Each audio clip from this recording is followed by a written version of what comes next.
After parliamentary elections this weekend, Portugal's far-right Chega party becomes the country's third main political force. Being welcomed into NATO, becoming the second country to do so since Russia's full-scale invasion of Ukraine. NATO's Secretary-General Jens Stoltenberg tells Euronews they are sending a strong message to Russia with Sweden's recent accession. Europe nations almost doubled their imports of major arms in the past 8 years, according to a report from the Stockholm International Peace Research Institute.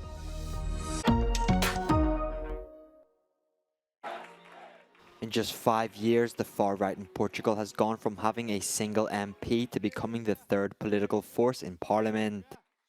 The Chega party won 18% of the vote in Sunday's elections. Analysts say it's a sign of discontent with the traditional parties and part of an international populist wave. Eu creio que, de certa forma, Portugal, neste momento, já não foge àquilo que tem sido a tendência em alguns países europeus, onde há crescimento da direita populista, radical, extrema-direita, mas eu não sei se todos esses, como até reconheceu o líder do Partido Socialista ontem à noite, eu não sei se todos as pessoas que votaram no Chega, 1.100.000 que votou no Chega, se reconhecem algumas das coisas, ou nessa família política da extrema-direita. É seguramente, isso eu vejo como voto de protesto. Há uma grande insatisfação no país. If this trend continues, Portugal will also open up a new political chapter in the European elections in June, where 21 MPs will be elected.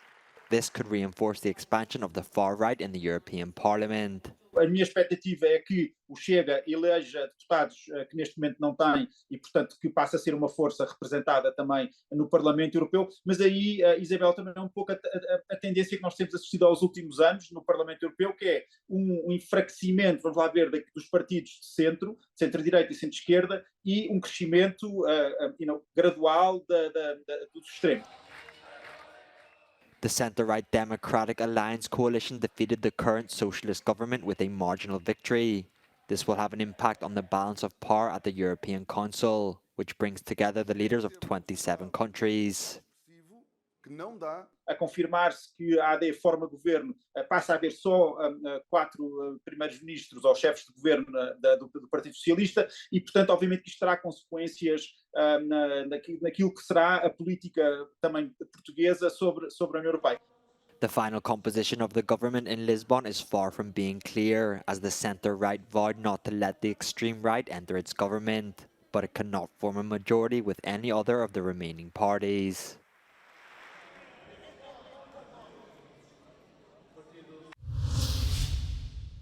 The Swedish flag flew in front of the NATO headquarters, making this military alliance official. Sweden's accelerated path to NATO began shortly after Russia's attack on Ukraine. Although military neutrality is part of the Swedish identity, 2/3 of citizens today support the decision of the government. I think it's very good because then we have a protection if Russia is going to bomb us. Me personally, I don't think that we should join the NATO. So yes, because I don't think war is good for anyone. International relations professor Magnus Pettersson says that Sweden's accession to NATO began immediately after the end of the Cold War. Participate in fully in NATO's operational planning. 2 is to sit at the table where the decisions are taken and actually take decisions together with the other allies. And the 3rd is, of course, most important. That is Article 5, the mutual security guarantees. Šveđani dobro pamte i 81. godinu prošlog veka kada je 11 dana trajao diplomatski spor Stokholma i Moskve upravo zbog jedne sovjetske podmornice s nuklearnim oružjem. Those who are against membership point out that such an important decision was made undemocratically, without a referendum. You know, we had referendums about EU, about Euro. You know, we had our say about NATO, which is a much bigger thing. But I think it took a kind of big crisis like this war to convince this population, because we love neutrality. We had a general election in September. The decision to join NATO was made in May. And this means that the popular opinion obviously had not very much to say about the decision to switch completely our security policy. For more than 2 centuries, Sweden has remained non-aligned and neutral. Whether the world today is a more dangerous place to live than during the 2 world wars and Cold War remains to be seen.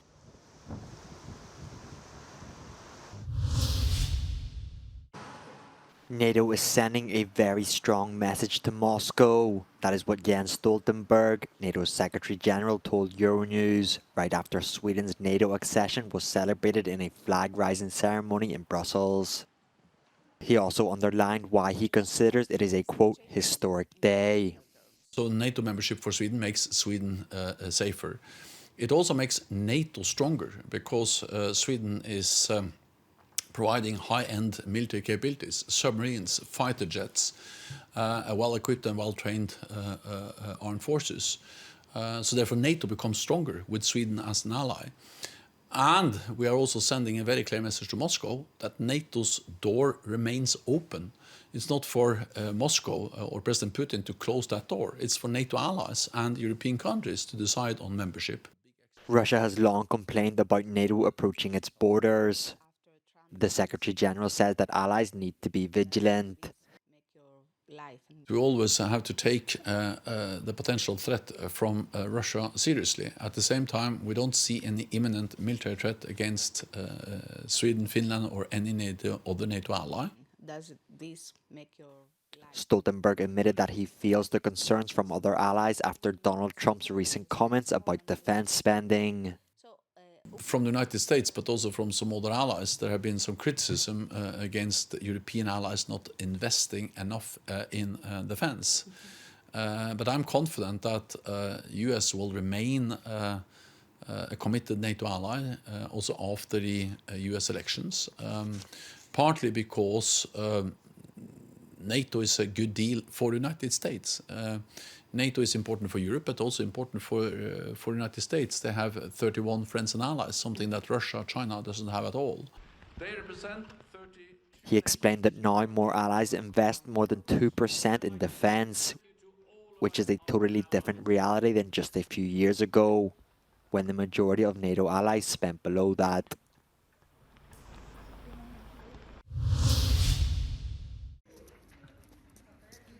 They come from every corner of Ukraine.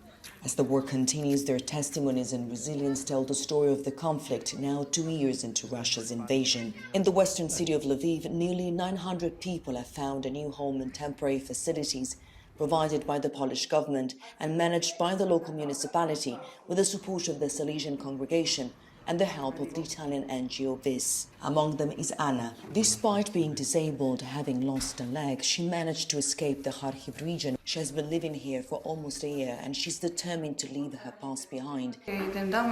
Жити життям тим, яке було, це смішно. Людина повинна йти тільки вперед і до чогось стремитися. Єдине, що спокій. Оце, щоб не летіли ні ракети, ні це, щоб ти відчував себе в безпеці. Оцього не вистачає. Maxim and Valeria, both 26, suffered serious injuries a year ago while fleeing their hometown of Bakhmut, which was then captured by Russia. They now call this place home, but some of their worst nightmares still haunt them. Життя, щоб повернутися до Бахмуту, ні. То, що навіть якщо Бахмут відбудують, це буде не наш дім. Це буде нове місто, нові люди.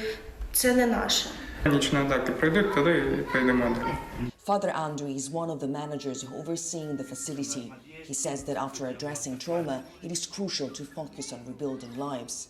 Non si sa come e quando potrà arrivare questa pace desiderata da tutti quando finisce la guerra e quindi bisogna fare qualcosa, non si può aspettare, non si poteva più aspettare, non si sa quando e come. Quindi tanta gente adesso dall'anno scorso ha cominciato a trovarsi lavoro. The hope, Father Andrew says, is that from the horrors of war, a new Ukraine could be born. Giorgio Orlandi for Euronews in Lviv, Ukraine.